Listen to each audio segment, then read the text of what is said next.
해경이 세월호 희생자들의 휴대전화 메모리 카드를 무단으로 들여다봤다는 유족들의 주장. 이 주장이 나오면서 해경이 구조 실패를 숨기려 한 것이 아니냐는 의혹까지 제기되고 있습니다. 세월호의 선사인 청해진 해운이 선체 결함이 있다는 사실을 알고 세월호를 매각하려 했다는 진술도 나왔습니다. 인천지방검찰청 취재하고 있는 곽보아 PD 연결해 봅니다. 곽 PD. 네, 곽보아입니다. 네, 해경이 유실물로 습득한 학생들의 스마트폰에 저장된 내용들을 가족들 허락 없이 열어봤다. 이 보도를 우리 김진희 PD와 함께 알아봤습니다. 이에 대한 해경 입장은 나왔습니까? 네, 해경 측 관계자는 휴대전화 소유자가 불분명해서 확인을 하려고 했을 뿐 사진이나 동영상을 복원하진 않았다고 말했습니다. 주인이 불분명한 휴대전화를 대검찰청 포렌식센터 모바일 분석실에 보내 분석을 의뢰하고 소유자가 밝혀지면 가족에게 돌려줬다는 겁니다. 그러면서 가족들의 동의나 영장 없이는 저장 내용을 볼 수 없다며 동의를 얻은 전화기 외에는 가족에게 그대로 돌려줬다고 말했습니다. 메모리만 뺀 채 휴대전화를 일부 희생자 가족에게 돌려줬다는 주장에 대해서는 아직 확인된 바가 없다고 말했습니다. 휴대전화를 들여다봐야만 신원을 확인할 수 있는 겁니까? 네, 육안으로 소유자가 확인되지 않을 경우에는 유심칩을 분석해 해당 휴대전화의 전화번호를 확보해서 주인을 찾아준다고 수사본부는 대답했습니다. 포렌식센터가 복원한 해당 휴대전화의 전화번호를 탑승객의 번호와 비교하는 식입니다. 가족의 동의를 얻어 증거로 쓸 수 있게 되면 그때 메모리 카드를 복원해 사진이나 동영상 내용을 본다고 수사본부 관계자는 설명했습니다. 네. 자, 이 문제에 대한 검경합동수사본부의 입장은 뭡니까? 네, 해경의 증거인멸 의혹에 대해서 수사본부 관계자는 이제까지 확인된 증거인멸 증거가 없는 한 수사 계획은 없다고 밝혔습니다.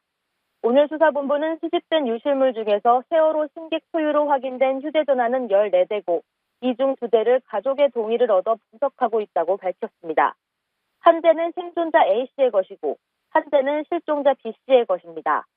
나머지 11대는 가족들이 수사본부에 인도하기를 거부했고 한 대는 아직 소유자가 밝혀지지 않았다고 덧붙였습니다. 이 한 대의 휴대전화는 현재 대검 포렌식센터에서 분석 중이라고 밝혔습니다. 그러면서 가족이나 소유자 본인 동의 없이는 휴대전화에 저장된 자료를 확인 또는 보관하지 않는다고 말했습니다. 네. 자, 여러 가지 좀 더 명확히 밝혀져야 할 부분들이 있는 것 같습니다. 자, 청해진이 세월호 결함을 알고 다른 곳에 이 세월호를 매각하려고 했다. 이런 보도가 있었는데요. 이 부분에 대한 수사는 진척이 있습니까?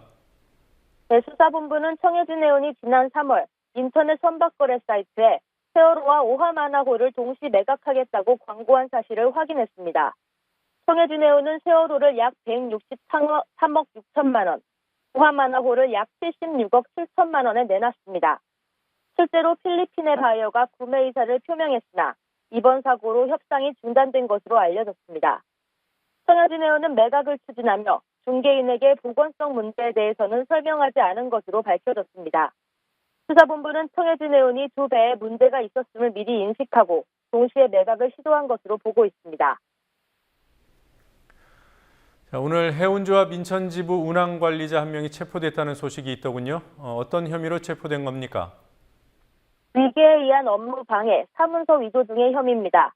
인천지검 해운비리 특별수사팀은 오늘 해운조합 인천지부 운항관리자 A씨를 체포했습니다. 백령도, 연평도, 적적도, 대부도 등을 운항하는 여객선의 안전점검을 맡은 실무자인 A씨는 제대로 된 점검 없이 허위 보고서를 작성하거나 보고서를 위조한 혐의 등을 받고 있습니다. 검찰 관계자는 세월호 사고와 직접적으로 관련이 있는 것은 아니라며 개인의 문제라기보다는 업계의 구조적인 문제로 보고 있다고 말했습니다. 네. 자, 운항관리자는 해운법에 의해서 처벌받아야 하는 것으로 알고 있습니다만 법 오류가 있다고요. 이게 어떤 내용입니까?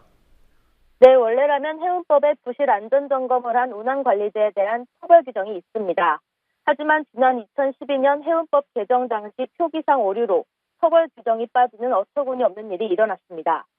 논란이 커지자 국회 안전행정위 소속 새정치민주연합 이찬열 의원은 지난달 24일 벌칙 규정을 수정한 해운법 개정안을 발의했고 지난 2일 통과됐습니다. 하지만 소급 적용이 불가능하기 때문에 검찰은 운항관리자 A씨에게 위계에 의한 업무 방해와 사문서 위조 혐의를 적용했다고 밝혔습니다. 네. 사고 당시에 조타실 승무원들이 탈출 안내를 묻는 무전이 있었는데도 답하지 않았다는 진술이 나왔다고 해요. 그렇습니다. 구조된 매니저 강모 씨가 참고인 조사에서 구명조끼 착용을 안내하라는 말 이후 추가 지시가 없어서 무전기로 이제 어떻게 해야 합니까? 라고 물었지만 이준석 선장과 승무원들로부터 답변이 오지 않았다는 진술을 확보했다고 수사본부가 밝혔습니다.